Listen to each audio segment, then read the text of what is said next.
Alrighty, Coach Flynn, it's all been determined. After 3 sessions, Patricio Lugo remains standing. Not to give all the credit to him, but obviously just reflecting on everybody else who competed today and how they finished up. Yeah, we're obviously disappointed. We started with 5 and we're down to 1. Mm-hmm.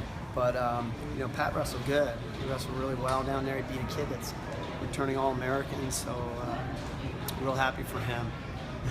And were there any particular matches apart from Lugo's that you were proud of despite the outcome? Well, I'm always proud of our guys. They're trying hard and they got great effort. We're just disappointed for them.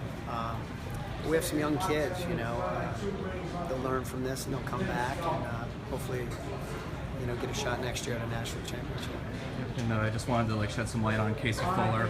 His career wrapped up unfortunately in the 3rd session. So, what are your thoughts on Fuller moving forward?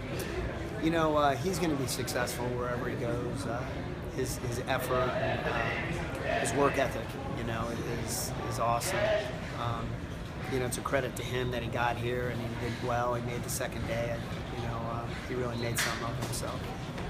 And just some observations on Austin Matthews' match that just ended.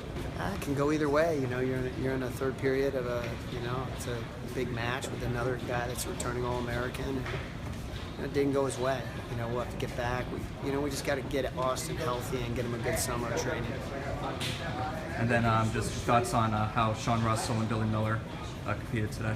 They competed hard. Obviously, not always the way we wanted. We can do some things better and work on some things, but they competed hard, and I think all of them are close. It's just we're not quite there yet. So we have some work to do. Okay, and that brings full spectrum. What do you think Patricio Lugo for the 4th session tonight? How do you think he will do? I know he's going to have great effort, and that's what we want. So that's what that's the most important thing. If he has great effort, I think that things will go in his way. Okay, great, Coach. We'll see you later tonight.